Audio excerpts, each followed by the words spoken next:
Basahin natin ang mga taga-Roma Kapitulo 3 versikulo 23 sapagkat ang lahat ay nagkasala, at walang sinumang nakaabot sa kaluwalhatian ng Diyos. So, malinaw na walang tao na hindi nagkasala. Ang tanong, ano ang kabayaran ng kasalanan? Basahin natin ang mga taga-Roma Kapitulo 6 versikulo 23 sapagkat kamatayan ang kabayaran ng kasalanan, ngunit ang walang bayad na kaloob ng Diyos ay buhay na walang hanggan sa pamamagitan ni Kristo Jesus na ating Panginoon. So, malinaw na kamatayan ang kabayaran ng kasalanan. Pero ang tinutukoy na kamatayan na siyang kabayaran ng kasalanan ay hindi yung kamatayan ng mga tao sa mundong ito, kundi yung mapunta ang espiritu ng mga tao sa impyerno. Kaya naman nung makita ng Diyos na ang lahat ng tao ay mapapahamak ng dahil sa kanilang mga kasalanan, at dahil sa laki ng pagmamahal ng Diyos sa sangkatauhan, ang Diyos ay gumawa ng paraan para wala sanang tao na mapahamak. Basahin natin ang Juan Kapitulo 3 versikulo 16 sapagkat gayon na lamang ang paibig ng Diyos sa sangkatauhan, kaya't ibinigay niya ang kanyang kaisa-isang anak, upang ang sinumang sumampalataya sa kanya ay hindi mapahamak, kundi magkaroon ng buhay na walang hanggan. So, malinaw na dahil sa pagmamahal ng Diyos sa sangkatauhan ibinigay niya ang kanyang kaisa-isang anak, upang ang sinumang sumampalataya sa kanya ay hindi mapahamak, kundi magkaroon ng buhay na walang hanggan. Ang tanong, ano ang pinapagawa ng Diyos sa kanyang anak? Basahin natin ang Juan Kapitulo 3 versikulo 17 isinugo ng Diyos ang kanyang anak, hindi upang hatulan ng parusa ang sanlibutan, kundi upang iligtas ito sa pamamagitan niya. So malinaw na ang pinapagawa ng Diyos sa kanyang anak ay iligtas ang sanlibutan sa pamamagitan niya at hindi para hatulan ng parusa ang sanlibutan. Ang tanong, sino ang anak? Basahin muna natin ang Hebreo Kapitulo 1 versikulo 13 kailan may hindi sinabi ng Diyos sa sinumang anghel, maupo ka sa kanan ko, hanggang lubusan kong mapasuko sa iyo ang mga kaaway mo. So, malinaw na ang Diyos ay may pinapaupo sa kanyang kanan. Basahin din muna natin ang Hebreo Kapitulo 1 versikulo 3 nakikita sa anak ang kaluwalhatian ng Diyos. Kung ano ang Diyos ay gayon din ang anak. Siya ang nag-iingat sa sansinukob sa pamamagitan ng kanyang makapangyarihang salita.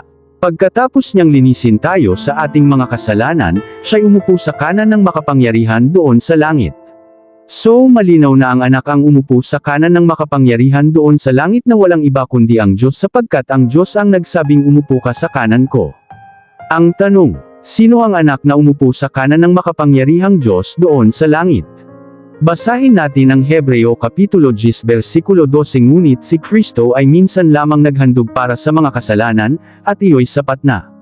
Pagkatapos ay umupo siya sa kanan ng Diyos. So malinaw na ang anak na umupo sa kanan ng makapangyarihang Diyos doon sa langit ay walang iba kundi si Kristo Jesus. At malinaw na din na si Kristo Jesus ang anak na isinugo ng makapangyarihan Diyos upang iligtas ang sanlibutan sa pamamagitan niya. At hindi para hatulan ng parusa ang sanlibutan. Ang tanong, sa papaanong paraan ililigtas ni Kristo Jesus ang sanlibutan sa pamamagitan niya? Basahin muna natin ang Hebreo Kapitulo 9 versikulo 28 gayon din naman, si Kristo'y minsan lamang inihandog upang pawiin ang mga kasalanan ng mga tao. Siya'y muling darating, hindi upang muling ihandog dahil sa kasalanan, kundi upang iligtas ang mga naghihintay sa Kanya. So malinaw na si Kristo mismo ang inihandog upang pawiin ang kasalanan ng mga tao. Basahin din natin ang Efeso Kapitulo 1 versikulo 7. Tinubos tayo ni Kristo sa pamamagitan ng kanyang dugo at pinatawad ang ating mga kasalanan. Ganoon kasagana ang kanyang kagandahang loob.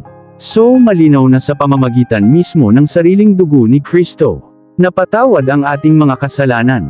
Ang tanong, bakit napatawad ang ating mga kasalanan sa pamamagitan ng pag-alay ni Kristo ng kanyang mismong sariling dugo?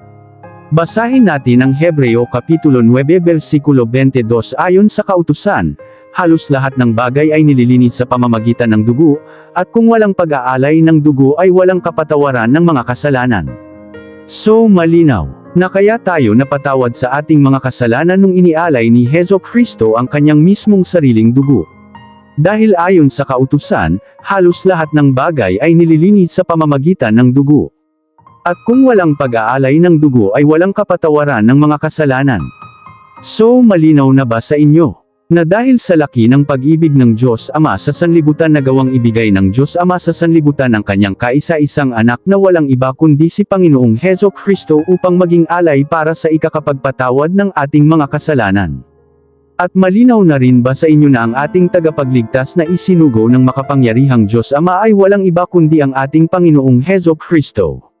Ang tanong, babalik ba ang Panginoong Heso Kristo? Basahin natin ang Hebreo Kapitulo 9 versikulo 28. Gayon din naman, si Kristo'y minsan lamang inihandog upang pawiin ang mga kasalanan ng mga tao. Siya'y muling darating, hindi upang muling ihandog dahil sa kasalanan, kundi upang iligtas ang mga naghihintay sa Kanya. So malinaw na ang ating Panginoong Heso Kristo ay muling darating upang iligtas ang naghihintay sa Kanya at hindi upang ihandog muli para sa kasalanan.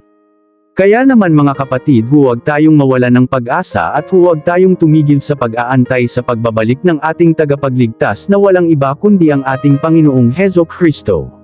Lagi ninyong tatandaan na maasahan ang salita at pangako ng Diyos. Pinatunayan ng Diyos Ama ang kanyang dakilang pagmamahal sa atin sa pamamagitan ng kanyang anak na walang iba kundi ang ating Panginoong Heso Kristo. Magalak tayo at purihin ang Diyos Ama at Panginoong Heso Kristo sa ating buhay. Sa Diyos ang papuri, pasasalamat, kaluwalhatian, karangalan, kapangyarihan, magpakailanman. Amen.